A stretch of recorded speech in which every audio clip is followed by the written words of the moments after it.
Hello बच्चावाड़ी, क्या हाल चाल, कैसे हैं सभी लोग। So my name is Yash Maheshwari and welcome back to the channel.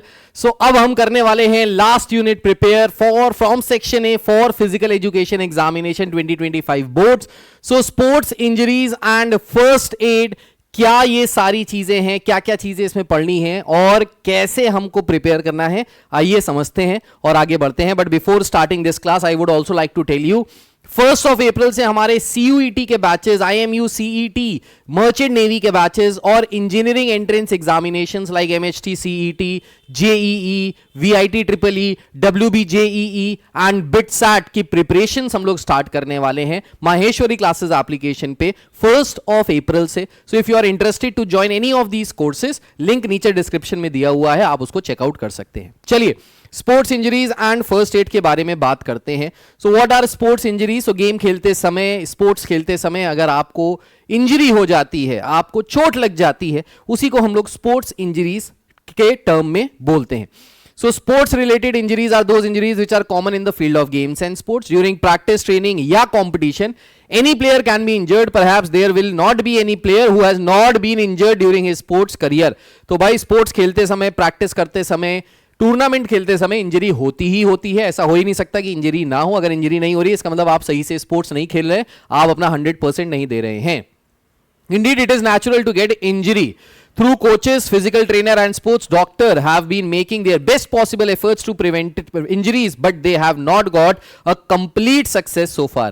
तो इंजरी ना हो प्रिवेंट करने के लिए सब लोगों ने, डॉक्टर्स ने, फिजिकल एजुकेशन के जो टीचर्स हैं, जो कोचेस हैं, उन सब लोगों ने ट्राई किया, पर ऐसा कभी भी नहीं होता कि इंजरी ना हो। हाँ, हम इंजरी को बहुत हद तक अवॉइड कर सकते हैं, लेकिन टोटल 100% प्रिकॉशन लेने के बाद भी इंजरी हो ही जाती है। In fact, sports injuries can be prevented up to some extent if proper research is conducted in the field of sports injuries.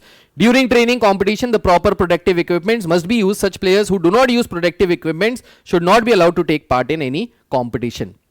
Now, sports related injuries में जो injuries हमको पढ़नी है उसमें पहली आती है, so it has been observed minutely that single type of injury does not occur in all the games and sports. Indeed, some sports injuries can be prevented if some changes are made in the rules of games and sports.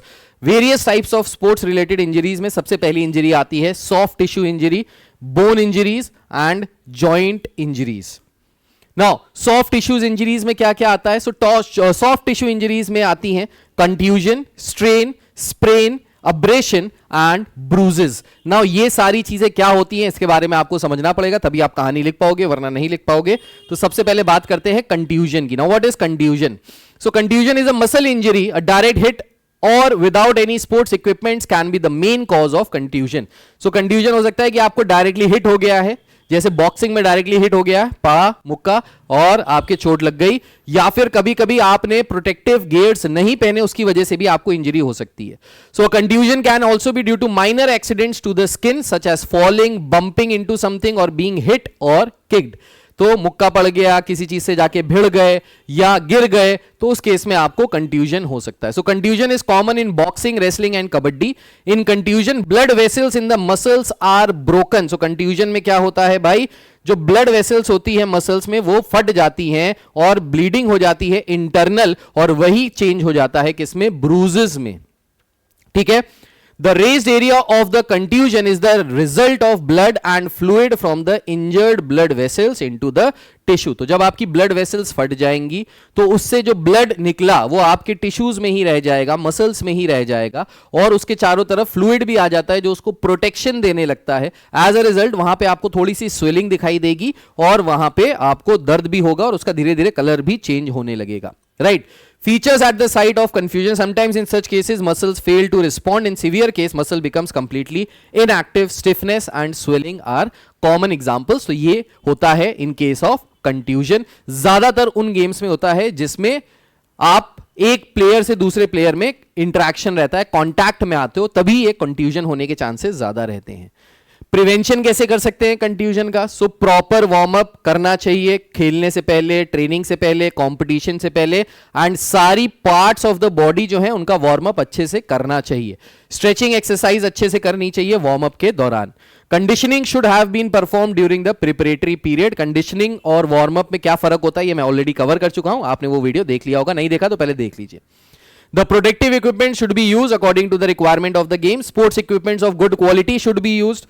Play field courts should be smooth and clean. For preventing sports injuries, the complete scientific knowledge about the game is must. Players should be careful and alert during the practice and competition. Good officiation is must for preventing sports injuries. तो अच्छा referee होना चाहिए, अच्छा umpire होना चाहिए ताकि वो injuries को प्रिवेंट कर सके. अगर कोई रफ खेल रहा है तो उसको पहले ही वार्निंग दे दी जाए. तो ये इसके प्रिवेंटिव मेजर्स हो गए.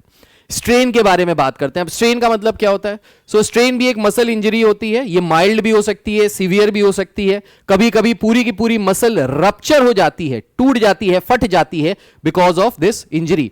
सो in case of complete rupture it is not possible to move that part और limb. There may be severe pain around the rupture. There may be many situations during the practice और competition when a strain may occur. तो आपकी muscle जब rupture हो जाए, फट जाए, तो उसको हम लोग क्या कहेंगे? स्ट्रेन कहेंगे. As a matter of fact, the strain is caused by twisting और पुलिंग ऑफ मसल्स और टेंडन्स. तो जब आपकी मसल्स या आपके जॉइंट्स को, टेंडन्स को जब ट्विस्ट किया जाए, ट्विस्ट हो जाए, तो उस केस में स्ट्रेन आता है. In fact it can happen suddenly or develop over days or weeks. A sudden strain is caused by a recent injury, lifting heavy weights, or rods in wrong way, and overstressing the muscle. Chronic strains are usually caused by moving the muscles and tendons in repetition. तो अगर आपको strain हो गया है, आपकी किसी muscle में दिक्कत आ गई है, वो रप्चर हो गई है, और तब भी आप उसके बाद एक्सरसाइज कर रहे हैं, स्पोर्ट्स खेलते जा रहे हैं, प्रिवेंटिव मेजर्स नहीं ले रहे, प्रिकॉशंस नहीं ले रहे, रेस्ट नहीं ले रहे, then in that case also आपको स्ट्रेन हो सकता है और ये बहुत सिवियर कंडीशन में कन्वर्ट हो सकता है. प्रिवेंटिव मेजर्स क्या हैं? तो सबसे पहले प्रिवेंटिव मेजर में every sport should perform a complete warm up. तो वार्म अप तो भाई करना है करना है. इंजरी को बचाने के लिए वार्म अप कंडीशनिंग हर आंसर में आपको लिखनी ही लिखनी है. स्पोर्ट्स इक्विपमेंट ढंग के यूज करने चाहिए. जिस फील्ड में आप खेल रहे हो ढंग की होनी चाहिए, स्मूथ होनी चाहिए, उसमें कंकड़ वंकड़ नहीं होने चाहिए. साइंटिफिक नॉलेज होनी चाहिए पूरे गेम की, और केयरफुल रहे, अलर्ट रहे ड्यूरिंग ट्रेनिंग एंड कॉम्पिटिशन. ये सबसे बड़ी बात है. वही सेम पॉइंट जो आपने इससे पहले लिखे थे. स्प्रेन के बारे में बात करते हैं. स्प्रेन, so sprain क्या हो गया? Although a warm up is necessary for preventive sprain, especially all the joints should be exercised well during warm up. तो preventive sprain के लिए स्ट्रेन था, स्ट्रेन के बाद स्प्रेन आया. स्प्रेन में नहीं लिखा है कहानी. ओके, स्प्रेन की कहानी मिस कर दी है हमारे पीपीटी वाले भाई साहब ने. चलो स्प्रेन के बारे में भी बता देता हूँ क्या होता है स्प्रेन में, ये भी चीज़ बता देता हूँ. सो स्प्रेन में क्या होता है इसको एक बार जल्दी से देखते हैं. ओके, सो स्प्रेन में क्या होता है? स्प्रेन में बेसिकली आपकी जो इंजरी होती है वो लिगामेंट्स पे आती है ना. लिगामेंट्स का काम क्या होता है? सो लिगामेंट्स सॉफ्ट टिश्यूज होते हैं जो आपकी मसल्स को बोन से अटैच करते हैं. सो कभी कभी आप दौड़ रहे हैं, आपका पैर मुड़ गया, ट्विस्ट हो गया, सो इन दैट केस आपको स्प्रेन हो सकता है, जहां पे लिगामेंट में हो सकता है पार्शियल डैमेज आए, या हो सकता है आपका पूरा का पूरा लिगामेंट टियर हो जाए, रप्चर हो जाए, तो वो सीवियर स्प्रेन कहलाया जाएगा. स्प्रेन ज्यादातर जॉइंट्स में होता है, जैसे रिस्ट के जॉइंट्स में होता है, आपके एंकल्स के जॉइंट्स में होता है, और ट्विस्टिंग और टर्निंग की वजह से बहुत बार स्प्रेन कॉज होता है. सो जब आप ओवर एक्सर्ट कर रहे होते हैं स्पोर्ट्स खेलते समय, या आप एकदम से दौड़ रहे और एकदम से आपने स्पीड रोक ली, तो आपका पैर मुड़ सकता है, आपको स्प्रेन की कंडीशन आ सकती है, लिगामेंट में आपके चोट आ सकती है, जिसकी वजह से एक्यूट पेन हो सकता है, सीवियर पेन हो सकता है, और कई बार स्प्रेन के साथ साथ ही फ्रैक्चर भी हो जाता है. सो लिगामेंट जिसका काम होता है मसल्स को टाई करना, ज्वाइन करना बोन्स के साथ, अगर वो ब्रेक हो जाते हैं तो सीधा एफर्ट, उसके बाद सीधा जो उसका इफेक्ट होता है वो बोन पे भी आ सकता है, आपकी बोन भी ब्रेक हो सकती है. This is sprain. So warm up करना जरूरी है, कंडीशनिंग करना जरूरी है, अच्छे स्पोर्ट्स इक्विपमेंट यूज करने हैं, प्ले कोड अच्छा होना चाहिए, गुड ऑफिशिएटिंग होनी चाहिए, प्लेयर्स को गेम्स के रूल्स पता होने चाहिए, साइंटिफिक तरीके पता होने चाहिए ट्रेनिंग के और खेलने के. ये वही सारे सेम चीजें हैं. अब्रेशन क्या होता है? सो abrasion is a key injury. Abrasion usually occurs due to friction with some equipment और fall over the area where the bone is very close to the skin. तो जैसे अगर आप कभी एक्सीडेंट हो जाता है, आपने देखा होगा, गिर जाते हैं तो कोनियां छिल जाती हैं, घुटने छिल जाते हैं. सो कोनिया और घुटने में क्या है? बोन्स हैं, और उसके पास जो स्किन होती है वो बहुत पतली सी होती है. सो जब वो रगड़ खाती है सड़क से, या जब वो रगड़ खाती है किसी स्पोर्ट्स के अरीना से, जैसे आप अगर स्पोर्ट्स खेलते हुए गिर गए, आप फील्ड पे गिर गए फुटबॉल खेलते समय, या बास्केटबॉल कोर्ट पे गिर गए, तो वो रगड़ जो खा जाता है उसी रगड़ को हम कहते हैं अब्रेशन. ठीक है. Along this, it can occur in kabaddi, athletics, hockey and football. It is less severe than laceration and bleeding if present in minimal. Mild abrasions are known as grazes or scrapes. तो इन्हीं abrasions को, जो हल्के फुल्के होते हैं, उनको grazes या scrapes कहते हैं, जिसको हम कहते हैं कि हल्का फुल्का छिल गया. तो छिलना जो होता है वही हो गया आपके grazes या scrapes. They do not bleed but deep abrasions may lead to bleeding. वो जल्दी ब्लीड तो नहीं होते, पर उसमें अगर आपने देखा, अगर आपके छिलता है तो उसमें कुछ व्हाइट व्हाइट फ्लूइड सा निकलता है और वो बहुत ज्यादा जलता है, जलन वाली चीज होती है, उसी को हम अब्रेशन बोलते हैं, राइट। प्रिवेंटिव मेजर्स क्या है? वही proper warm up, conditioning, good quality of sports equipments, अच्छे ऑफिशिएटिंग होनी चाहिए, प्लेयर्स केयरफुल होने चाहिए, should follow the rules, equipments अच्छे होने चाहिए, वही सारे सेम टू सेम चीजें। ब्रूजेस क्या होते हैं? So sometimes such type of injuries may occur in football, hockey and boxing. Bruises are not clearly seen because the upper skin remains unaffected, but inner tissues are damaged. तो ऊपर से तो चोट नहीं पता चलती, पर अंदर के जो टिश्यूज होते हैं वो डैमेज हो जाते हैं during bruises. So in fact the blood spreads under the skin because of rupture of blood vessels. As a matter of fact, blood from damaged blood vessels beneath the skin collects near the surface of the skin, resulting in black and blue mark. तो आपके अंदर की तरफ चोट लग जाएगी और अंदर की तरफ चोट लगने से क्या हो जाएगा? ये क्या हो गया भाई? अंदर की तरफ चोट लग जाएगी और अंदर की तरफ चोट लगने से क्या हो जाएगा? आपको ब्रूजेस हो जाएंगे। और ब्रूजेस होने में क्या होता है? ब्रूजेस होने में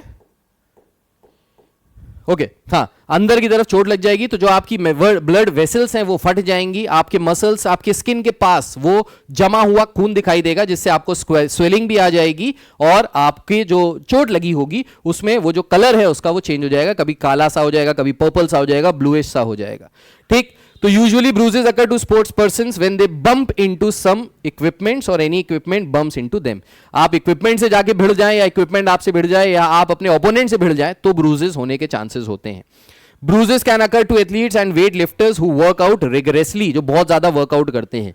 initially a fresh bruise may actually be reddish and after few hours blue और डार्क पर्पल कलर का हो जाता है। तो जो आपकी स्किन का कलर चेंज हो जाता है उसी को हम ब्रूजेस बोलते हैं। प्रिवेंशन, फिर से वही सेम प्रिवेंशन, क्या क्या? वार्म अप, कंडीशनिंग, अच्छे officiating officers, prevention, scientific method use करना, वही सारी चीजें जो सारी अभी आपको बताई। इसके बाद बात करते हैं बोन इंजरीज की। सो बोन इंजरीज में इंजरीज जो आपकी बोन को इफेक्ट करे, like simple fracture, compound fracture, complicated fracture, green stick fracture, comminuted fracture and impacted fracture, right. So क्या होता है इसमें? सबसे पहले सिंपल फ्रैक्चर के बारे में बात करेंगे। तो the fracture without any wound when the bone is broken in one place is called simple fracture. आपको कोई बाहर से चोट नहीं लगी लेकिन अंदर से हड्डी एक जगह से टूट जाए, that is known as a simple fracture. Compound fracture में क्या होता है? Compound fracture is that fracture in which the skin and muscles are damaged along with the fracture. Generally the broken bones come out through the skin by tearing it. तो आपकी हड्डी टूट जाए और आपकी स्किन में और आपकी मसल्स भी फट जाएं और आपकी हड्डी स्किन से फाड़ते हुए बाहर निकल आए, उसको हम लोग क्या कहेंगे? Compound fracture. कॉम्प्लिकेटेड फ्रैक्चर क्या होता है? So in complicated fracture a bone is broken and damages the internal organ. So let's say आपके चेस्ट में किसी ने बहुत तेज हिट किया, आपकी बोन टूट गई और अंदर लंग्स में घुस गई, तो उसको हम क्या कहेंगे? Complicated fracture. सो इस टाइप के फ्रैक्चर्स में कॉम्प्लिकेशंस होते हैं और आपके ऑर्गन्स डैमेज होने के भी चांसेस होते हैं, ठीक। Such fractures are common in high jump and pole vault. तो जब आप कूदते हो तो कूदते समय ऐसे इंजरीज आपको हो सकती हैं, प्लेयर्स को होती हैं, इसको कहते हैं हम लोग कॉम्प्लिकेटेड फ्रैक्चर। उसके बाद ग्रीन स्टिक फ्रैक्चर जो होता है वो आमतौर पे छोटे बच्चों को होता है, जो इनकी बोन्स बहुत सॉफ्ट होती है और अगर वो थोड़ा सा भी स्ट्रेस में आए या बोन पे थोड़ा सा भी ज्यादा असर पड़ जाए, ज्यादा फोर्स लग जाए तो बोन्स टूट जाती हैं, उसको ग्रीन स्टिक फ्रैक्चर कहते हैं। कम्युनिटेड फ्रैक्चर्स क्या होते हैं? So comminuted fractures when a bone is broken into 3 और more pieces it is called comminuted fracture. तो अगर बोन्स मल्टीपल जगह पे टूट जाए, 2 या 3 जगह पे टूट जाए तो उसको कम्युनिटेड फ्रैक्चर कहते हैं। Impacted fracture when the end of a fractured bone enters into other bone it is called impacted fracture. जब एक बोन टूट के दूसरी बोन में घुस जाए उसको हम इंपैक्टेड फ्रैक्चर कहते हैं। ये चीजें आपको दिमाग में रखनी है। कॉजेस क्या होते हैं फ्रैक्चर के? तो कॉजेस होते हैं ओवर यूज से। High impact to the bone it can be caused by over use.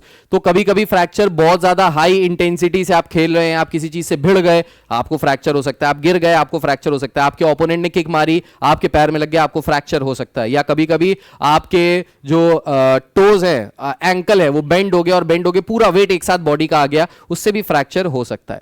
Most common types of fractures are in such sports events where there is a high impact, traumatic, forceful and unnatural movements हो जाए, movement सीधा करना है, पैर टेढ़ा हो गया, that is prolong long distance walking और running, sudden fall on hard surface, direct strike और hit with any solid sports equipment, इन वजह से फ्रैक्चर्स हो जाते हैं. These are the causes of fracture.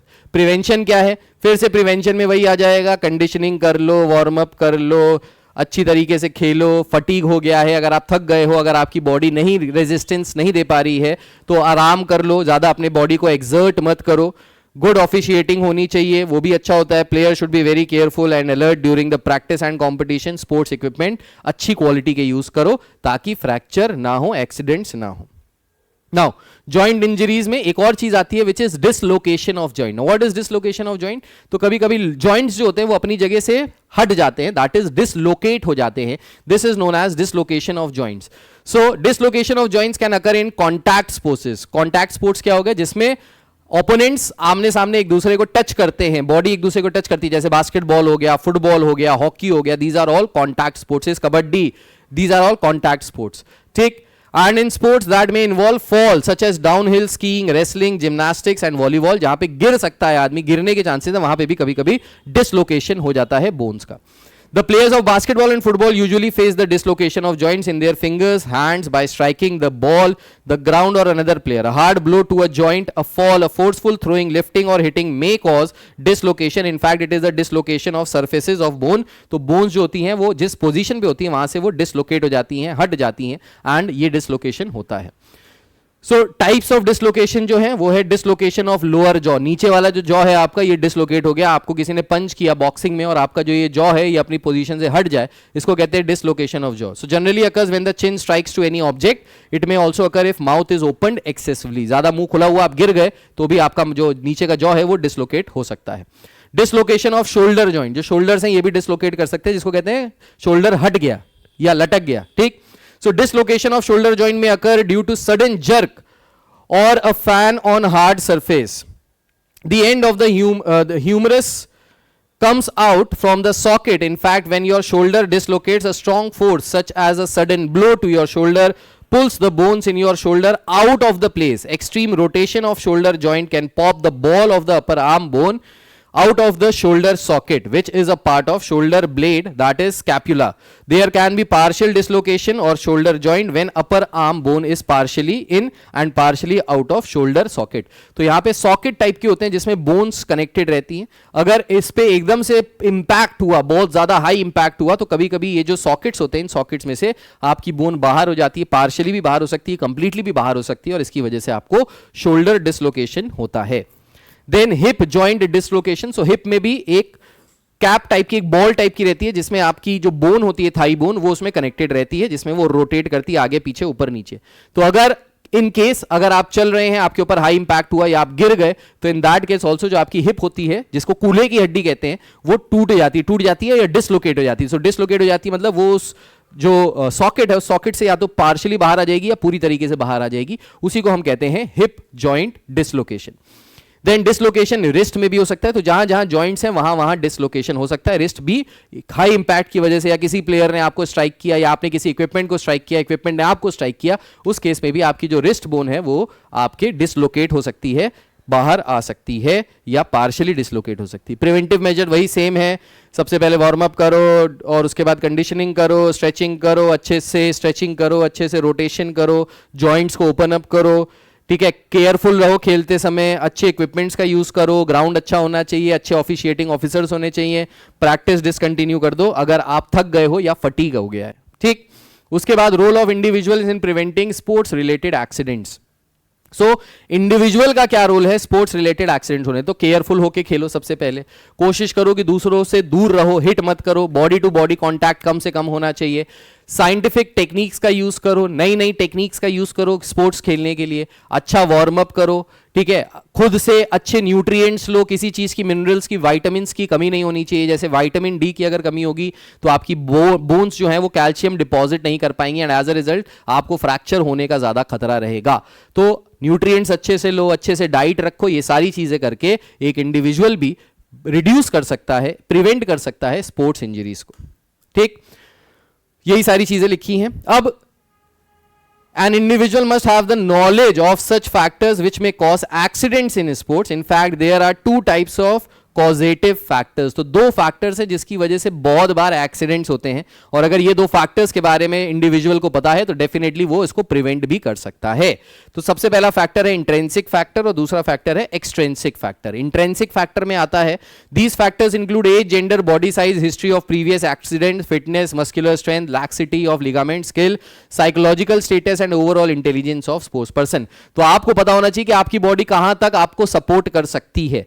अब बुढ़ापे में जाके अगर आप कोई स्पोर्ट्स खेल रहे हैं जो हाई इंटेंसिटी स्पोर्ट है, जिसमें कॉन्टैक्ट स्पोर्ट है, तो आपके एक्सीडेंट होने के चांसेस काफी ज्यादा रिस्क बढ़ जाता है। अगर आपकी बॉडी ज्यादा ओवरवेट है और आप दौड़ रहे हो, चल रहे हो, then in that case also आपको इंजरी होने के चांसेस है। आप सही पोस्चर फॉलो नहीं कर रहे हो, सही टेक्निक फॉलो नहीं कर रहे हो, तब वेट उठाते समय या कोई स्पोर्ट्स खेलते समय आपको इंजरी हो सकती है। So these are all intrinsic factors जिसके बारे में आपको खुद ही पता है, आपको अपनी बॉडी के बारे में। तो अपनी बॉडी पे के को हिसाब में देखते हुए, उसको रखते हुए माइंड में कि किस हिसाब से मेरी बॉडी है, कितना दौड़ सकता हूं, कितना बॉडी को एक्सर्ट कर सकता हूं, उस हिसाब से आपको काम करना चाहिए, उस हिसाब से आपको इनपुट देने चाहिए स्पोर्ट्स में। प्रिवेंटिव मेजर्स क्या है इंट्रिंसिक फैक्टर्स के? तो सबसे पहले वार्म अप कर लो, ठीक है, और dislocation of right hip joint ये हो सकता है। प्रॉपर कंडीशनिंग करो, स्ट्रेचिंग एक्सरसाइज करो, केयरफुल रहो, प्रोटेक्टिव इक्विपमेंट्स करो, गियर पहनो और अच्छी जगह पे खेलो। अगर फटीग हो रहा है या कहीं पे दर्द हो रहा है तो स्पोर्ट्स खेलना बंद कर दो, आराम करना शुरू कर दो। एक्सट्रिंसिक फैक्टर्स में क्या हो जाता है? सो एक्सट्रिंसिक फैक्टर्स में मतलब बाहर के फैक्टर्स। इंट्रिंसिक फैक्टर जैसे आपका सेक्स हो गया, आपकी एज हो गई, आपका बॉडी वेट हो गया, आपकी फिजिकल फिटनेस के बारे में हो गया। एक्सट्रिंसिक मतलब बाहर के एक्सीडेंट, बाहर से इक्विपमेंट से आपको एक्सीडेंट्स हो सकते हैं, क्लाइमेट से हीट स्ट्रोक हो सकता है, कोल्ड में अगर आप खेलोगे तो निमोनिया हो सकता है, कंडीशनिंग एरर्स हो सकते हैं, facilities, officiating and coaching etcetera. So ये सारे एक्सट्रिंसिक फैक्टर्स है जो बाहर से फैक्टर्स आ रहे हैं। आपके कोच ने आपको ज्यादा बेंड कर दिया, ज्यादा फ्लेक्सिबिलिटी के चक्कर में आपको ज्यादा स्ट्रेच कर दिया, सो इन दैट केस आपको इंजरी हो सकती है। The above mentioned factors are directly और indirectly related to accident in sport. If an individual wants to eliminate all these factors, it is impossible, but some of the factors can be eliminated. So if an individual wants to prevent the sports injuries, he should lay an effective stress on the following points। कौन कौन से points पे ध्यान देना चाहिए? सो extrinsic factor में ये सारी चीजें आ गई। These factors include sports equipments, climate, ये सारी चीजें हो गई, ये सारी चीजें मैंने आपको बता दी। Sports facilities, so all sports facilities must be maintained and frequently inspected to the safety of participant। तो सबसे पहले एक्सट्रिंसिक फैक्टर्स को प्रिवेंट करने के लिए स्पोर्ट्स फैसिलिटीज अच्छी होनी चाहिए। जहां पे आप स्पोर्ट्स खेल रहे हो, जिन इक्विपमेंट्स का आप यूज कर रहे हो, वो अच्छे होने चाहिए, वो खराब नहीं होने चाहिए, उनका डे टू डे मेंटेनेंस होना चाहिए। अगर कुछ खराब हो रहा है तो उसको सही करा के तभी उसको खेलिए, तब आपको ये इंजरीज और एक्सीडेंट से आप अपने आप को प्रिवेंट कर सकते हैं, ठीक है। इमरजेंसी और मेडिकल सर्विसेज अवेलेबल होनी चाहिए, अच्छी सैनिटेशन होनी चाहिए, वहां पे जो टॉयलेट्स होने चाहिए साफ सुथरा होना चाहिए, हाइजीन होनी चाहिए। In relation to indoor facilities, proper arrangement of lighting, playing surface, hall dimension, और अच्छी एयर आनी चाहिए उसमें, कि ऐसा ना हो कि सफोकेशन से आदमी को दिक्कत होने लगे, right. Poor lighting may contribute to accidents due to poor visibility. The playing surface should be cleaned regularly. It should not be slippery. Proper paddings on walls near the poles of basketball should be done. ये सारी चीजें करने से अगर आपका environment, sport facility अच्छी है, जैसे फॉर एग्जांपल आजकल बहुत ज्यादा चल रहा है, नेट लगा के पूरा स्पोर्ट्स फैसिलिटी क्रिएट की जाती है जिसमें हम लोग फुटबॉल भी खेलते हैं, क्रिकेट भी खेलते हैं, लेकिन उसकी अगर बाउंड्रीज अच्छे से पैडेड नहीं है, उसमें अच्छे से रबर या कुछ फोम जैसी चीज नहीं लगी है, तो वहां पे आपको इंपैक्ट हो सकता है। दौड़ते दौड़ते आपको अगर उससे टकरा गए तो उसमें चोट लग सकती है। तो आपकी स्पोर्ट्स फैसिलिटी जहां पे स्पोर्ट्स खेल रहे हो वो अच्छे से मेंटेन होनी चाहिए, सही होनी चाहिए, अच्छी लाइटिंग होनी चाहिए, ठीक। देन प्रोटेक्टिव इक्विपमेंट्स, अगर आप कोई ऐसा गेम खेल रहे हो जिसमें प्रोटेक्टिव इक्विपमेंट्स चाहिए होते हैं तो आपने वो इक्विपमेंट्स पहने हो। जैसे क्रिकेट खेलते समय हेलमेट पहनो, नीचे लेग गार्ड लगाओ, ठीक, एल्बो गार्ड लगाओ, ये सारी चीजें अगर आप रखोगे तो आपको इंजरी होने से, एक्सीडेंट होने से आप प्रिवेंट कर सकते हो। So these equipments must be of good quality and according to norms. As a matter of fact, protective pads, mouth guard, helmet, gloves should be worn according to the requirement of the game. Protective equipments that fit you well can keep your knees, hands, teeth, eyes and hand safe. तो basically protective equipments अच्छे होने चाहिए और आपके size के होने चाहिए, बड़े पहनोगे तो दिक्कत हो सकती है। Then fitness of sports person.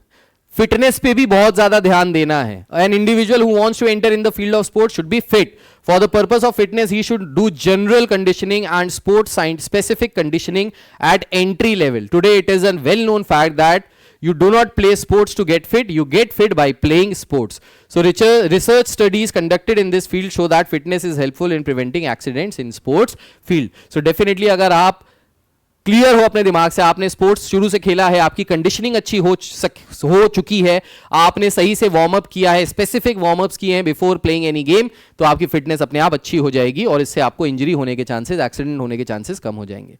Then climatic condition is also a very major, plays a very major role in basically, अगर क्लाइमेट गड़बड़ है, आप बहुत गर्मी में खेल रहे हो और आपने मोटे कपड़े पहने हुए हैं, तो डेफिनेटली आपको स्पोर्ट्स इंजरी होने के चांसेस है. आप बहुत सर्दी में खेल रहे हो लेकिन आपने सही से कपड़े नहीं पहने हुए हैं, तो अगेन आपकी तबीयत खराब हो सकती है, आपको इंजरी हो सकती है, आपको बहुत सारी चीजों का सामना करना पड़ सकता है एडवर्स सिचुएशन का. ठीक. So heat, cold, humidity and polluted air etc. It has been observed that a significant percentage of deaths in sports is related to climatic conditions, particularly from heat related problems. Following steps should be taken in extreme conditions of heat, humidity, cold and polluted air. तो जिस air में आप खेल रहे हो वो polluted है, जहां पे आप खेल रहे हो वहां बहुत ठंडा है, आपकी बॉडी सही से कंडीशन नहीं हो रखी है, अच्छे से वार्म अप नहीं हो रखी है, तो इन दैट केस आपको बहुत ज्यादा चांसेस हैं कि इंजरी हो जाए. इसके बाद आता है फर्स्ट एड. तो इंजरीज के बारे में पढ़ लिया. अब इस इंजरीज को अगर हो जाती हैं, देखो प्रिवेंट कैसे करना है ये भी हमने पढ़ लिया, क्या इंजरीज होती हैं ये भी हमने पढ़ लिया. अब इसके बाद बात करनी है कि अगर इंजरी हो गई तो हमको फर्स्ट एड क्या देना है. ना what is first aid? First aid सभी को पता है.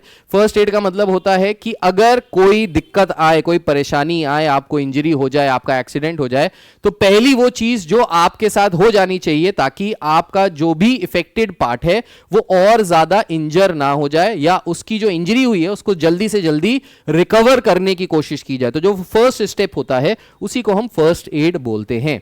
ठीक है. Importance of first aid. So it is but natural for a player to get injured during sports training or sports competition. During such accident, a sport person may get minor injury and sometimes he may get serious injuries. In case of fatal and serious injuries, there is always exigency और dire need of first aid. तो बहुत ज्यादा requirement होती है. अगर कभी कोई बंदा है, प्लेयर है, उसको कोई सिवियर इंजरी हो गई है या वो बिल्कुल फेटल होने वाला है, मतलब उसकी डेथ भी हो सकती है, तो फर्स्ट एड वहां पे प्रोवाइड करना बहुत ज्यादा इंपॉर्टेंट हो जाता है. If a skilled assistance is not provided immediately to the victim at the sports arena, his life may be in danger.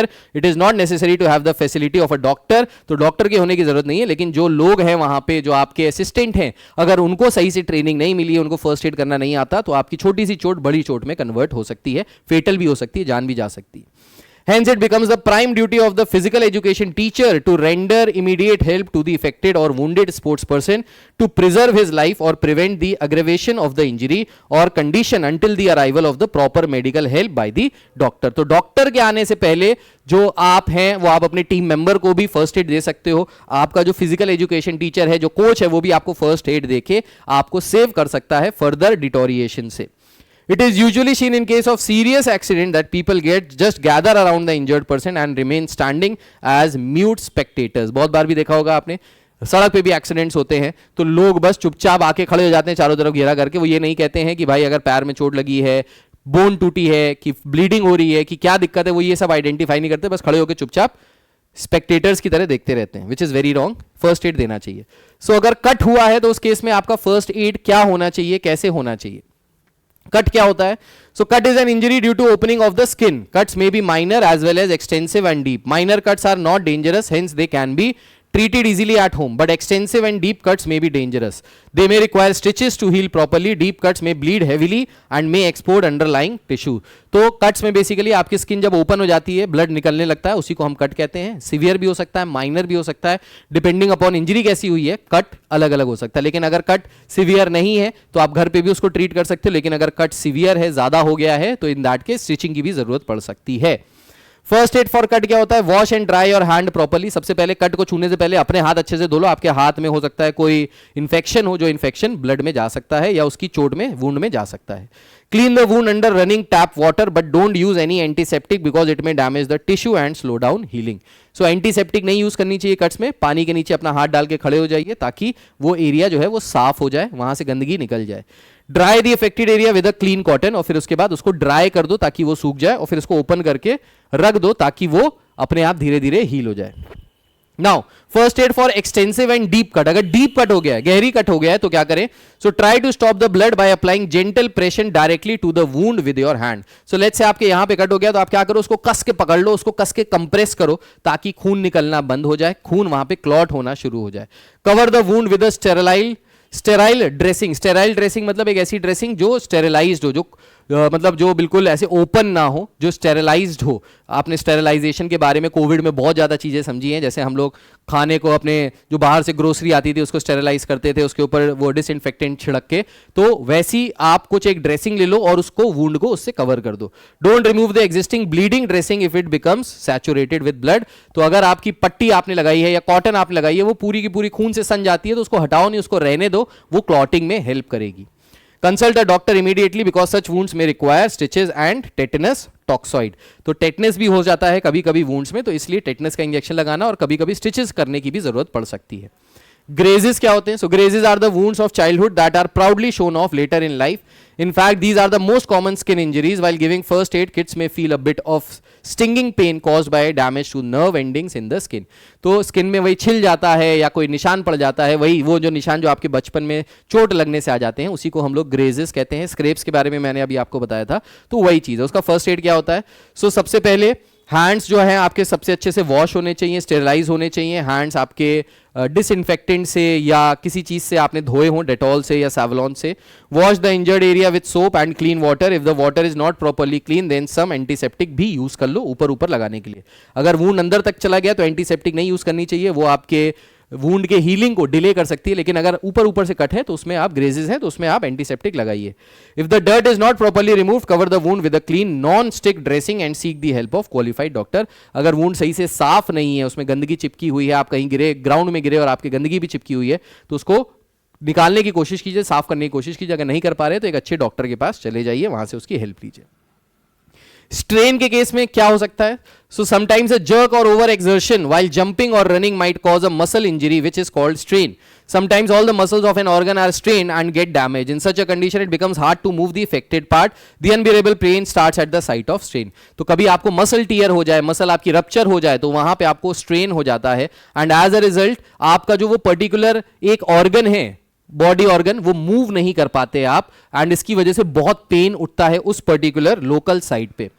ठीक, उसके बाद नोज ब्लीडिंग। अगर नोज ब्लीडिंग होती है तो नोज ब्लीडिंग किस वजह से होती है? कभी कभी उंगली डालने से या कोई शार्प इक्विपमेंट या कोई शार्प चीज अगर आपकी नाक में चले जाए तो आपकी लाइनिंग को छील सकती है। दूसरी चीज, बहुत सारे लोगों को गर्मी में भी उनकी नोज की जो लाइनिंग होती है, अंदर की जो कवरेज होती है, वो छिल जाती है and as a result nose से ब्लीडिंग होने लगती है। तो इसके लिए फर्स्ट एड क्या रहता है भाई? इसके लिए फर्स्ट एड रहता है कि आदमी को सबसे पहले लेटा दीजिए, उसका सर नीचे होना चाहिए, बॉडी ऊपर होनी चाहिए, या अगर चेयर पे बैठा दो तो वो सर पीछे करके बैठे ताकि नाक जो है वो ऊपर की तरफ आ जाए, उसमें से ब्लीडिंग डायरेक्ट जो ब्लड है वो नीचे की तरफ ना बहे। उसके बाद आप रुमाल लगा सकते हैं नाक पे उस ब्लड को रोकने के लिए, और कुछ ठंडी सी कॉटन या ठंडी सी गॉज अपनी नाक के ऊपर डाल लें ताकि वो कूल डाउन हो जाए। कोशिश करें कि उस समय आप नाक से सांस ना लें, आप मुंह से सांस लें, क्योंकि नाक से सांस लेने में आपका जो ब्लड है वो अंदर की तरफ जाके वहां पे जम सकता है। ठीक, तो ये सारी चीजें आपको करनी चाहिए अगर आपकी नोज ब्लीडिंग हो रही है तो। अब्रेशन के बारे में मैंने अभी आपको बताया था। सो अब्रेशन में भी क्या करना चाहिए, फर्स्ट एड क्या होना चाहिए अब्रेशन का? सो सबसे पहले clean the affected part with fresh water, pick out the dead tissue, gravel and debris that might be sticking to the area. मतलब बेसिकली जहां पे चोट लगी है, जहां पे अब्रेशन हुआ है, उसको अच्छे से साफ कर लीजिए। अगर वहां कुछ गंदगी लगी है तो उसको रिमूव कीजिए। Use clean as well as sterilize gauze to wipe the dirt from the affected part. Do it very gently that the abrasion does not hurt much. आराम से करना चाहिए, सॉफ्टली करना चाहिए, ऐसे नहीं करना चाहिए कि स्किन ही निकल जाए। आराम से करो ताकि दर्द ना हो और ज्यादा चोट बढ़ ना जाए। फिर उसके बाद ड्राई कर दो एरिया को क्लीन पीस ऑफ गॉज से। After that apply medicinal ointment so that proliferation of bacteria could not take place. Proliferation of bacteria मतलब बैक्टीरिया वहां पे उगने ना लगे, पैदा ना होने लगे और उसको और ज्यादा खराब ना कर दे, इन्फेक्शन ना प्रोड्यूस कर दे। ठीक, तो ऑइंटमेंट लगाइए कुछ, या जैसे कहते हैं ना वो बीटाडीन लगा लीजिए, वो बहुत अच्छा एक्ट करती है ऑइंटमेंट। ठीक है, non stick to the abrasion, use a big piece of gauze for dressing. तो ड्रेसिंग करिए उसको, तुरंत के तुरंत बांध दीजिए, वहां पे आपने उसको फर्स्ट एड दे दिया अब्रेशन के लिए। इसके बाद स्प्रेन अगर आता है लिगामेंट में, कोई टिश्यू में लिगामेंट में इंजरी आती है जो आपकी बोन और आपकी मसल्स को ज्वाइन कर रहा है, उस केस में आपको क्या करना चाहिए? तो उस केस में सबसे पहले प्राइस प्रोसीजर को फॉलो करना चाहिए, बहुत इंपॉर्टेंट है। प्राइस का मतलब क्या होता है? So P stands for protection, R stands for rest, I for ice compression and elevation. So सबसे पहले क्या करना है? प्रोटेक्शन करना है। जिस भी पार्ट में आपके लिगामेंट में दिक्कत आई है, लिगामेंट टियर हुआ है या लिगामेंट में चोट आई है, उस पार्ट को कम से कम मूव करना है, उसको फिक्स कर देना है। ठीक है, प्रोटेक्शन करना है उसको, उसको मूव नहीं होने देना, वरना वो और ज्यादा डिटोरिएट हो सकता है। रेस्ट करना है, तुरंत के तुरंत फिर से नहीं दौड़ने भागने लग जाना है। अगर आपके पैर में एंकल ट्विस्ट हुआ है, फिर से आप चलने लगेंगे, फिर से आप उस पर वेट देंगे तो वो सही नहीं होगा, वो और डिटोरिएट हो जाएगा। आइस कंप्रेशन, तो शुरुआत के 24 से 48 घंटे में हमेशा आइस कंप्रेशन करना चाहिए। आइस को डायरेक्टली स्किन पे नहीं अप्लाई करना चाहिए, या जहां पे आपको चोट लगी है वहां नहीं करना चाहिए, उसको कॉटन में रोल करके या किसी कपड़े में, सॉफ्ट कपड़े में रोल करके फिर आपको उसको अप्लाई करना चाहिए, उससे बहुत जल्दी रिकवरी होती है। देन एलिवेशन, एलिवेशन मतलब जिस पार्ट में भी आपके चोट लगी है, try to keep this above your heart, जो आपका हार्ट है उसके ऊपर। तो अगर पैर में चोट लगी है तो कोशिश करो नीचे 2-3 गद्दे लगा के या तकिया लगा के उसको ऊपर की तरफ कर लो, ताकि वो हार्ट के लेवल से ऊपर हो जाए, ताकि आपका जो दर्द है वो कम हो जाए, सूजन ना जाए आपके पैरों में या जिस भी पार्ट में, लिगामेंट में जो चोट लगी है वो आपकी बच जाए। इसी को कहते हैं price.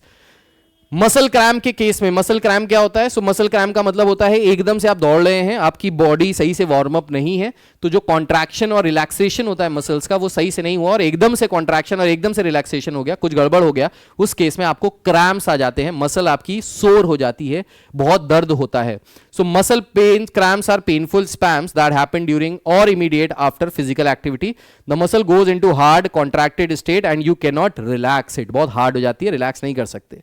So when we use our muscles, they alternately contract and relax. A muscle that involuntarily contracts without our conscious willing is called spasm. If the spasm is forceful and sustained, it becomes a cramp. तो जब हमारी muscles जो हमारे control में नहीं है वो एकदम से कॉन्ट्रैक्ट कर जाएं या एकदम से रिलैक्स हो जाएं, तो इस केस में आपको स्पैज्म हो जाता है। और यही स्पैज्म, फोर्सफुल स्पैज्म, जब आप जबरदस्ती उसको मसल को जबरदस्ती पुश करते हैं, ज्यादा पुश कर देते हैं, ज्यादा स्ट्रेन डाल देते हैं, तो वो कन्वर्ट हो जाता है किसमें? क्रैम्प में। Therefore a muscle cramp is an involuntary and forcibly contracted muscle that does not relax. तो वो रिलैक्स नहीं हो पाती है, उसकी वजह से क्रैम्प आ जाता है। अब क्रैम्प के लिए फर्स्ट एड क्या है? First aid for muscle cramps may be given by applying a soft massage on the cramped muscles. तो soft massage कीजिए जहां पे भी आपके मसल में क्रैम्प आया है।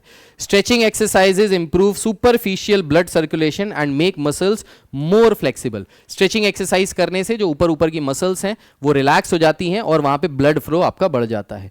Its treatment includes rehydration. Rehydration मतलब आप पानी पिएं, आपको इलेक्ट्रोलाइट्स दिए जाएं जो आपकी बॉडी से निकल गए हैं, हार्मोन ट्रीटमेंट्स भी होते हैं, सप्लीमेंटेशन भी होता है, कैल्शियम, पोटेशियम, मैग्नीशियम और विटामिन डी और बी जिसकी कमी की वजह से ये सारी चीजें होती हैं, ये अगर आप रिप्लेनिश करेंगे बॉडी में, वापस लेंगे बॉडी में, तो आपको स्पैम्स से, मसल क्रैम्प से आराम मिलेगा, आप उससे रिकवर कर पाएंगे।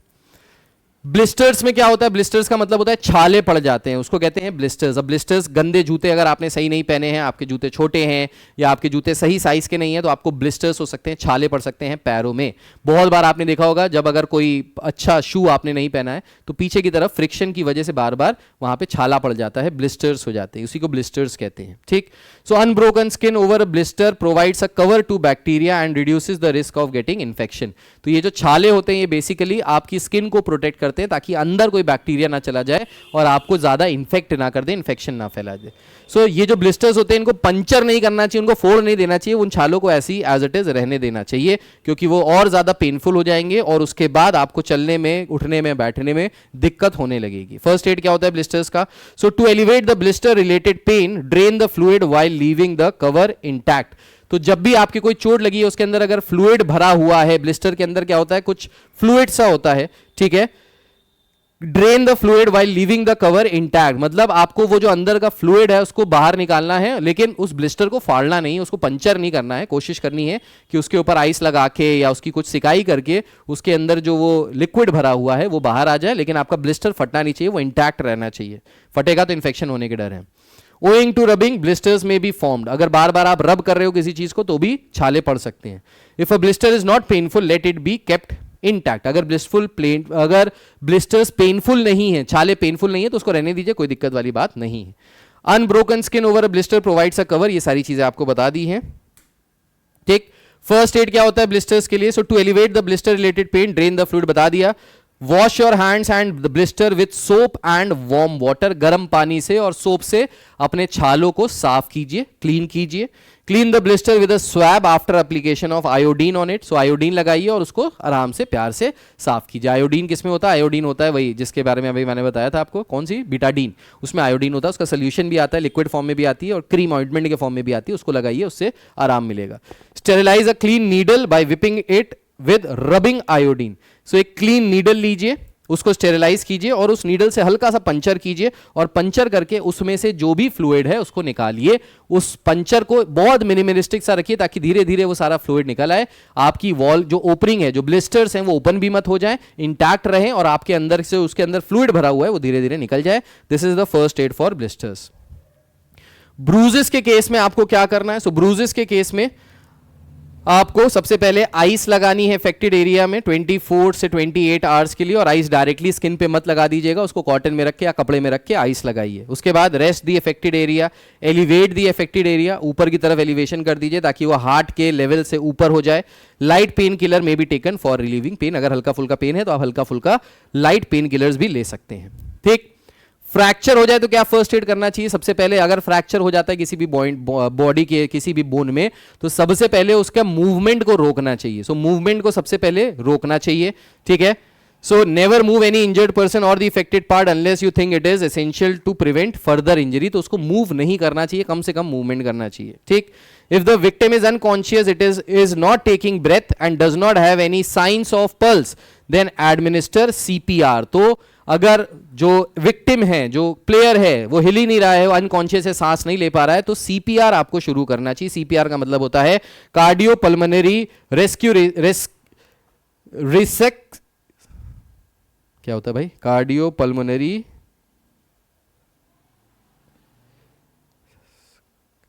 resuscitation. So cardiopulmonary resuscitation.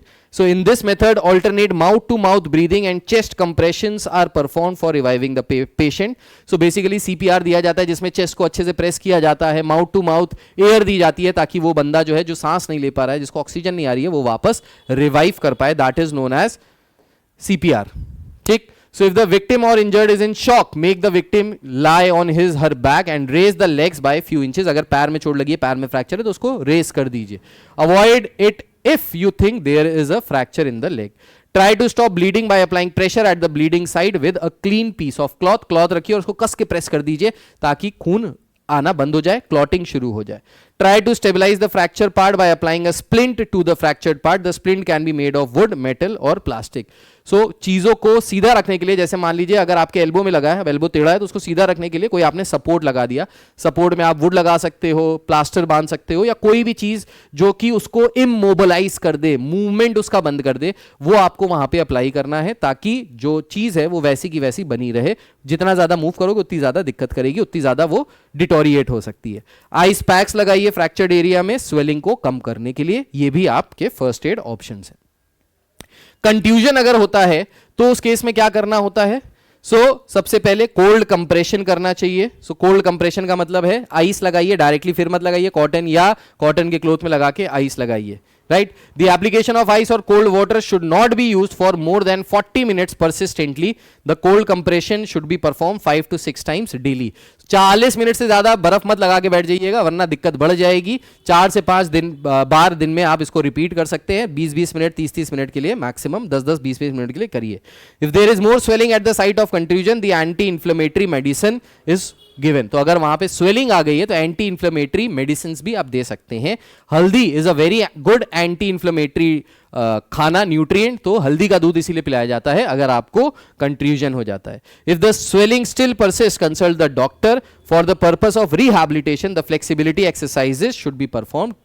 सो अगर एक बार वो सही हो जाता है उसको वापस दोबारा से नॉर्मल रेंज में लाने के लिए आपको एक्सरसाइजेस करनी पड़ेंगी ताकि वो नॉर्मली रिहैबिलिटेट हो जाए। इन case of dislocation of joints, अगर आपके जॉइंट्स डिसलोकेट हो गए तो उसमें फर्स्ट एड क्या होना चाहिए? अगर कोई सीरियस इंजरी है, check the victim's airway, breathing and circulation. If it is essential start CPR. Again अगर ब्रीदिंग में प्रॉब्लम है, सांस नहीं ले पा रहा है, ऑक्सीजन नहीं जा रही है, तो सीपीआर आपको शुरू करना पड़ेगा। If there is any injury related to dislocation of hip joint और shoulder joint, don't move the victim और इंजर्ड पर्सन। तो उसमें उसको हिला मत देना वरना हिलाने से वो और ज्यादा डिसलोकेट हो सकता है, चीजें डिटोरिएट हो सकती हैं। Take the necessary steps to prevent infection. If the skin is broken, clean the area gently to remove the dirt. वही वाली सेम सिचुएशन, अगर आपकी स्किन भी कट गई है किसी उस विक्टिम की तो उसको खून रोकने के लिए आप उसमें एक गॉज लगाइए, उसको कस के कंप्रेस कीजिए ताकि ब्लीडिंग रुक जाए और उसको साफ कपड़े से, साफ चीज से, साफ कॉटन से साफ करें ताकि उसमें जो गंदगी चिपकी हुई है वो वहां से निकल जाए। ठीक। Then application of splints. Splints किस तरीके से लगाया जाता है? So the application of splint plays a major role in the management of musculoskeletal injuries, particularly those involving extremity fractures and joint dislocation. जो मैं आपको बता रहा हूं ना कि उसको सपोर्ट करने के लिए इमोबलाइज करना पड़ेगा आपको जॉइंट को, तो इमोबलाइज आप किसके थ्रू कर सकते हो? स्प्लिंट्स के थ्रू कर सकते हो। स्प्लिंट्स का मतलब क्या होता है? Splinting is the support which is given to the injured part, may be leg, arm और joints. Various types of splinters such as hard splints, soft splints can be used for immobilization. तो basically ये joints को move करने से रोक देता है। Hard splints of wood or fiber glass are used for arms and legs, whereas soft splints are used for feet, ankles और other joints. तो जो प्लास्टर होता है ना, वही एक तरीके का स्प्लिंट है जो खपच्ची बांध देते हैं लोगों के, राइट? खपच्ची वुडन स्टिक्स बांध देते हैं चारों तरफ ताकि वो मूव ना हो, वो एक जगह पे फिक्स हो जाए, इमोबलाइज हो जाए, उसी को हम कहते हैं स्प्लिंट्स। ठीक है, सो स्प्लिंट्स का मेजर काम जो होता है, मेन काम जो होता है, वो इमोबलाइजेशन ऑफ द जॉइंट्स होता है, ताकि वो और ज्यादा मूव करके अपने आप को आप परेशान ना कर लें, आपकी चोट बढ़ ना जाए। Now, what are the purposes of splinting? So, control the pain in the injured limb, support the bone ends because broken bone ends are very sharp. They may enter through the muscular tissues and skin and damage them. Muscle को भी damage कर सकती है, even आपके अंदर के organs को भी damage कर सकती है। ब्लीडिंग को रिड्यूस करने के काम आता है, help in transportation of the victim in safe and comfortable manner. तो without actually mobilizing the bone, the dislocated bone और द ब्रोकन बोन, आप अपने विक्टिम को एक जगह से हॉस्पिटल तक आराम से ले जा सकते हो विदाउट उसकी सिचुएशन को और ज्यादा गड़बड़ ना करते हुए। Now, what are the equipments necessary for the application of a splint? So, splint बनाने के लिए आपको कॉटन बैंडेजेस चाहिए, पैडिंग के लिए प्लास्टर रोल्स चाहिए, फाइबर ग्लास स्प्लिंट चाहिए, मटेरियल ऑफ वेरियस विड्थ चाहिए। तो जैसे प्लास्टर बनाया जाता है, अगर आपने देखा है कभी प्लास्टर बनते हुए पीओपी जिसको यूज कहते हैं, प्लास्टर ऑफ पेरिस, उसमें कॉटन होती है, उसमें गॉजेस होती हैं, उसमें अलग अलग टाइप के ये ग्लास स्प्लिंट्स मटेरियल्स यूज होते हैं, जिसको एक के ऊपर एक लगाया जाता है ताकि वो थिक हो जाए, ताकि वो स्ट्रांग हो जाए और आपके जॉइंट्स को इमोबिलाइज कर दे, चलने से रोक दे। ठीक, then application of splints, water, elastic bandage, adhesive tape, ये सारी चीजें आपको चाहिए होती हैं अगर आपको स्प्लिंट को बनाना है। Principles of splinting. So there are various techniques of splinting that may seem complicated at first glance, but the knowledge of the following principle may help a lot. Expose the site of injury. जहां पे भी चोट लगी है उसको खुला छोड़ दो, उसको मत कवर कर दो, वरना दिक्कत होगी रिकवरी में। Control bleeding if any with bulky dressing. Don't apply too much pressure over the painful area. अगर कोई पेनफुल एरिया है, कहीं से खून निकल रहा है, तो उसके ऊपर चढ़ के मत बैठ जाइए, उसके ऊपर प्रेशर लगाइए आराम से, उसके ऊपर कॉटन लगाइए, उसके ऊपर गॉजेस लगाइए उसकी ब्लीडिंग को रोकने के लिए। If the bone ends are protruding, अगर बोन स्किन से टूट के बाहर की तरफ निकल रही है, शार्प दिख रही है, do not push them back inside as this can cause infection and may lead to severe bleeding. तो उस बोन को वापस अंदर मत फिक्स करने लग जाइए कि हम तो डॉक्टर हैं, हम वापस अंदर पुट कर देंगे, उसको वैसे का वैसे ही छोड़ दीजिए। आप डॉक्टर के पास उस विक्टिम को लेके जाइए, डॉक्टर उसका फर्स्ट एड करेगा, सारा इलाज करेगा, उसमें आपको खुद अकल नहीं लगानी है। ठीक, Thomas Hugh Owen was a British orthopedic surgeon. He is considered by many the founder of modern orthopedics in Britain. He introduced a splint for immobilization of the hip, a knee splint for immobilization of the knee. Thomas splint is a metal splint which consists of a ring at one end to fit around the upper arm or leg and two metal shafts extending down the sides of the limb in a long U shape with a cross piece at the bottom where the traction is applied. तो इस तरीके से एक ring होती है, इस तरीके से ये सामने बगल से आपकी ये वो जाती हैं, क्या कहते हैं, मेटल की प्लेट्स जाती हैं और इस तरीके से नीचे से कवर्ड रहती है वो पूरी की पूरी। ठीक, तो ये पूरी की पूरी यहाँ से कवर कर दिया, यहाँ से इसने इमोबिलाइज कर दिया, तो हाथ में बांध दिया या पैर में लगा दिया, तो उससे आपके पैर और हाथ जो होते हैं वो बहुत ज़्यादा इमोबिलाइज हो जाते हैं, चलते नहीं हैं और वही आपको सपोर्ट करते हैं। तो थॉमस स्प्लिंट ने बनाया था, इसीलिए उसके नाम के आगे स्प्लिंट है। ठीक, नाउ ड्राउनिंग। ड्राउनिंग का मतलब क्या होता है? ड्राउनिंग का मतलब होता है कि अगर आदमी पानी में डूबने लगे, उसी को ड्राउनिंग कहते हैं। So when a person drowns into water, his lungs and stomach are filled with water. In such condition the person may die in few minutes. In this state respiration does not take place. तो जब आदमी डूब जाता है, उसके lungs में, उसके stomach में पानी भर जाता है एंड एज अ रिजल्ट सांस लेने की दिक्कत हो जाती है, हो सकता है उसकी सांसें भी रुक जाए। सो कॉजेज ऑफ ड्राउनिंग क्या होते हैं? So there may be following causes of drowning. बहुत सारे कॉजेज हो सकते हैं डूबने के। A person may drown if she is not able to swim, swim ना करना आता हो। कंजम्पशन ऑफ एल्कोहल और other intoxicated which impairs coordination and judgement. तो अगर आपने बहुत ज्यादा किसी ने एल्कोहल पिया हुआ है या किसी ड्रग एब्यूज में और पानी में उतर गया, तो इन दैट केस आपकी बॉडी पे आपको कंट्रोल नहीं रहता है, आप डूब सकते हो, इवन अगर आपको स्विमिंग आती है तब भी, right. water sports, boating and other accidents by not following water safety rules, not wearing life jacket and unsupervised swimming. So कभी कभी अगर आप कोई ऐसे स्पोर्ट्स कर रहे हो जिसमें आपको गियर्स प्रॉपर पहनने चाहिए, लाइफ जैकेट पहननी चाहिए, अगर आपने नहीं पहनी है उस केस में भी आप डूब सकते हो, आप ड्राउन कर सकते हो. फटीग ड्यूरिंग स्विमिंग, स्विमिंग करते करते अगर आप थक जाओ, बिल्कुल थक गए हो, तो भी आप हाथ पैर चलाना छोड़ दोगे and as a result you will start drowning. Muscle और स्टमक क्रैम्प्स हो जाए, आपको आपके मसल चलना बंद हो जाए, स्टमक्स में क्रैम्प्स हो जाए, तो भी आपको दिक्कत होगी, आप ड्राउन कर सकते हो. स्ट्रोक या हार्ट फेलियर हो जाए जब आप पानी में हैं, उससे भी आप डूब सकते हो, उससे भी विक्टिम डूब सकता है, पानी में ड्राउनिंग हो सकती है. सिम्टम्स क्या होते हैं? So person who is drowning may not be able to call because he she is expanding all his energy to breathe और to keep his her head above the water. तो कोई आदमी अगर पानी में डूब रहा होता है तो वो चिल्ला नहीं पाता है, चिल्ला नहीं सकता, क्योंकि वो सारी एनर्जी लगा देता है पानी से अपनी नाक को, मुंह को ऊपर करने के लिए, ताकि उसको सांस आ सके, हवा आ सके. ठीक. Along this, as the water enters into the respiratory tract, the airway may go into a spasm. Hence, it becomes difficult for him or her to cry for help. If the person has drowned, the following symptoms may be noted. अगर आदमी डूब गया है तो कौन कौन से symptoms आएंगे? उसके लिप्स जो है वो ब्लू कलर के हो जाएंगे, ईयर्स ब्लू कलर के हो जाएंगे. ब्लोटेड एब्डोमेन, एब्डोमेन में बहुत सारा पानी भर जाएगा, बहुत सारा फूला फूला लगेगा. वॉमिटिंग करेगा, चोकिंग हो रही होगी, गले में कुछ फंसा सा होगा, पानी फंसा होगा. Does not respond, can't breathe, आपके सवालों का जवाब नहीं दे पाएगा और ब्रीथ नहीं कर पाएगा. ये सारे सिम्टम्स हैं डूबने वाले आदमी के. फर्स्ट एड क्या करना चाहिए? तो सबसे पहले तो आपको फोकस करना चाहिए कि उसको ऑक्सीजन मिले, लंग्स उसके ऑक्सीजन में जाए और जो पानी उसके पेट में लंग्स में भर चुका है वो बाहर आए. ठीक. So if the victim's breathing has stopped, begin mouth to mouth rescue breathing as soon as you safely can. It means start the breathing process in the water. तो जैसे ही आप उस आदमी को बाहर निकालिए, माउथ टू माउथ ब्रीदिंग कीजिए, सांस लीजिए और अपने मुंह से उसके मुंह के अंदर सांस छोड़िए, इससे उसको ऑक्सीजन मिलेगी. Continue to breathe for the victim every 5 seconds while moving the victim to the bank or shore. तो जो डूब रहा है उसको कोने में ले जाके ये करिए, या अगर पानी में भी है तो पानी में भी उसको रेस्क्यू कर रहे हैं तो भी इन दैट केस आपको माउथ टू माउथ रेस्पिरेशन उसको देना पड़ेगा. ठीक है. Chest compression in the water are difficult to perform without a plain surface. जैसे ही आप प्लेन सरफेस पे निकालिए, आप उसको चेस्ट को दबाइए ताकि जो पानी है जो लंग्स में चला गया है, जो पेट में जमा हो गया, वो बाहर निकले थ्रू हिज माउथ और knows. After reaching on shore or bank, check the victim's breathing and circulation. If there is breathing and circulation without suspected spinal injury, place the person in recovery position to keep the airway clear. अगर बंदा सांस ले रहा है, normal है, उसको कोई चोट नहीं लगी है, उसकी रीढ़ की हड्डी सही है, तो उसको सीधे छोड़ दीजिए, लेटे रहने दीजिए थोड़ी देर तक, ताकि वो रिवाइव कर पाए, वापस अपने सेंसेस में आ पाए.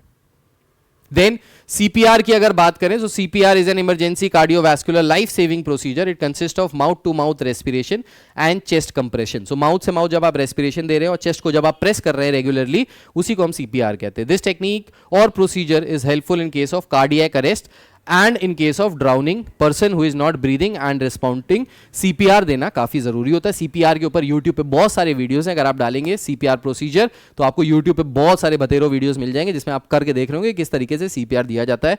लिख के जो यहाँ लिखा है वो मैं आपको बता देता हूँ. तो सबसे पहले एप्लीकेशन ऑफ CPR कैसे होता है? Check the victim's breathing and blood circulation. If there is no blood circulation and breathing, go for the next step. तो सबसे पहले ब्लड सर्कुलेशन ब्रीदिंग देखनी है. अगर ब्लड सर्कुलेशन नहीं है, ब्रीदिंग नहीं है, तो सेकंड स्टेप पे आना है. Tilt the head back and again check the breathing, then start mouth to mouth respiration. तो सर को पीछे कर दो, फिर ब्रीदिंग देखो, अगर नहीं मिल रहा तो माउथ टू माउथ रेस्पिरेशन देना शुरू कर दो. It means blow the air into his mouth and notice if the chest rises. So सांस लेके आपने पूरी सांस लेनी है और उसके मुंह में सांस छोड़नी है और देखना है कि क्या उसका चेस्ट ब्लोट हो रहा है कि नहीं हो रहा है, बाहर की तरफ आ रहा है कि नहीं आ रहा है. If so give 2 breaths each lasting 1 second. The essential details of mouth to mouth respiration is given below. तो आपको माउथ टू माउथ रेस्पिरेशन देनी है, एक एक सेकंड में आपको पंप करनी है हवा उसके मुंह में ताकि उसका चेस्ट राइज करे, उसके चेस्ट में हवा जाए. ठीक. If the victim is not breathing, the mouth to mouth respiration method should be used instead of other methods because it is the easiest method of respiration. This is preferred worldwide. The following steps should be performed for mouth to mouth artificial respiration. Stretch out the victim on his back. Loosen any tight clothes around the neck or waist. तो waist और neck में अगर कोई tight कपड़े हैं तो उसको हटा दीजिए. उसके बाद lift the chin and tilt the head back as far as possible so that air passage to the lungs may be opened. गले गर्दन को पीछे कर दीजिए, सीधा कर दीजिए ताकि हवा जो है वो आराम से lungs में जा सके और बाहर निकल सके. ठीक. Close the victim's nostrils with your finger. Victim के नॉस्ट्रिल्स को, नाक को, दोनों को दबा दीजिए और एयर मुंह में डालिए ताकि एयर सारी अंदर जाए, नाक के थ्रू बाहर ना आए. Place your mouth tightly over the victim's mouth and blow the air as hard as you can. Right? Then remove your mouth away to permit the air to be expelled from victim's lung, और फिर थोड़ी देर के लिए छोड़ो ताकि victim से जो सांस आपने भेजी है, एयर जो अंदर डाली है, वो वापस विक्टिम के लंग्स के थ्रू बाहर आए. Repeat this procedure every 5 to 6 seconds. Continue this procedure until there is any pulse or heartbeat, because sometimes it may take some hours. कभी कभी घंटे भी लग जाते हैं लोगों को रिवाइव होने में. तो ये रिपीट करते रहो जब तक कि सांस वापस नहीं आ जाती, जब तक कि आदमी सांस ना लेने लग जाए. If the victim seems to have water in his throat, tilt him on his side to permit such fluids to run out of his water. तो अगर victim के मुंह में वाटर है, पानी है, तो आप उसको साइड कर दीजिए. जैसे हम लोग साइड करवट लेके सोते हैं वैसे साइड कर दीजिए, तो उससे जो पानी होगा, जो अंदर जमा है, सारा पानी जो अंदर चला गया है, वो मुंह से बाहर आ जाएगा, नोज से बाहर आ जाएगा. Wipe out the victim's mouth with fingers और dry clothes if mucus comes out. तो अगर म्यूकस निकल रहा है तो इन दैट केस उसको अच्छे से साफ कर दीजिए ताकि सांस लेने की जगह बन जाए आदमी के, विक्टिम के पास. Close the victim's nostrils with your fingers, place your mouth tightly. ये सारी चीजें आपको बता दी हैं, ठीक. उसके बाद rest ice compression and elevation, rice procedure. अब राइस प्रोसीजर क्या होता है इसके बारे में जानते हैं. So the rice procedure should be followed for first 24 to 48 hours after the injury depending on the severity. Rice stand for rest ice compression and elevation, ठीक. It is very beneficial to have as much rest as possible in the early stages in order to allow the body to heal. Avoid the temptation to move the injured part. तो अगर आपको कभी fracture हो गया है तो उस case में राइस प्रोसीजर आपको फॉलो करना है, ठीक है, right.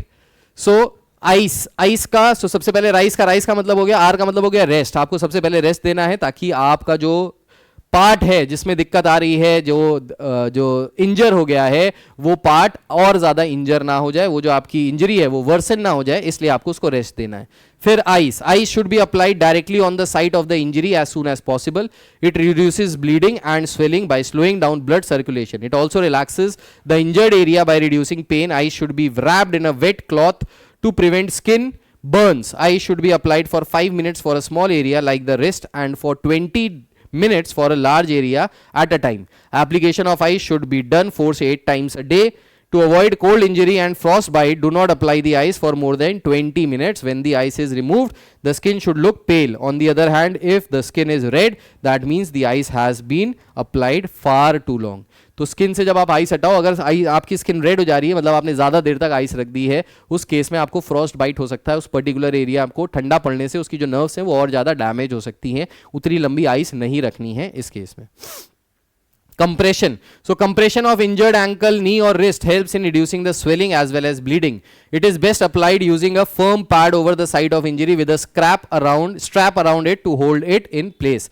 Compression should not be applied round a whole limb. The compression should not be applied very tightly as it may hinder the blood circulation. So compression का मतलब है उसको बेसिकली थोड़ा सा दबा के रखो और उसको इमोबिलाइज कर दो. जैसे गले से वो प्लास्टर बांध देते हैं ताकि हाथ ऐसे ही रहे, और उसको टाइट थोड़ा सा बांध देते हैं, जैसे गर्म पट्टी जो हम जिसको कहते हैं. तो गर्म पट्टी बांधने से बहुत टाइट बांधोगे तो ब्लड सर्कुलेशन रुक जाएगा, दिक्कत और बढ़ जाएगी. लेकिन उसको हल्के से बांधना चाहिए ताकि वो पूरा उसमें सपोर्ट रहे, उसमें थोड़ा सा कंप्रेशन रहे, थोड़ा सा हार्ड रहे, बहुत ज्यादा हार्ड नहीं करना है. एलिवेशन का मतलब क्या होता है? Keep the injured ankle, knee, elbow और wrist elevated on a pillow above the level of heart for reducing the swelling. Heart के लेवल से ऊपर रख दिए अपने हाथ को या पैर को ताकि आपके स्वेलिंग ना हो. स्वेलिंग हार्ट के नीचे रखने से ही आती है, तो पैर को लटकाना नहीं है या इस तरीके से काम नहीं करना. This is all about first aid and injuries. इसमें और ज्यादा कुछ भी नहीं है, सिर्फ कहानी है तो कहानी लिखनी है. सबसे मुश्किल जो चैप्टर था वो हमने ऑलरेडी कवर कर लिया, दैट इज टूर्नामेंट, जिसमें फिक्चर्स बनाने हैं, वो ज्यादा चीज समझने वाली है. बाकी हमारा सेक्शन ए हो गया है पूरा, बधाई हो सबको. अब बचा सेक्शन बी, जिसमें फुटबॉल और क्रिकेट मैं बहुत जल्दी कवर करा दूंगा. कल हमारा लास्ट डे है, एक दिन पहले पीरियड के पेपर से. So all the very best to each and every one of you. अब कल मिलते हैं, सेक्शन बी के साथ आते हैं, और सेक्शन बी में आपको फुटबॉल और क्रिकेट की सारी इंफॉर्मेशन दूंगा, सारी नॉलेज दूंगा. पीरियड की बेहतरीन तैयारी होगी, जबरदस्त नंबर आएंगे सबके. Thank you so much, take care, God bless you all, bye bye, जय हिंद, अपना ख्याल रखिए, बाय.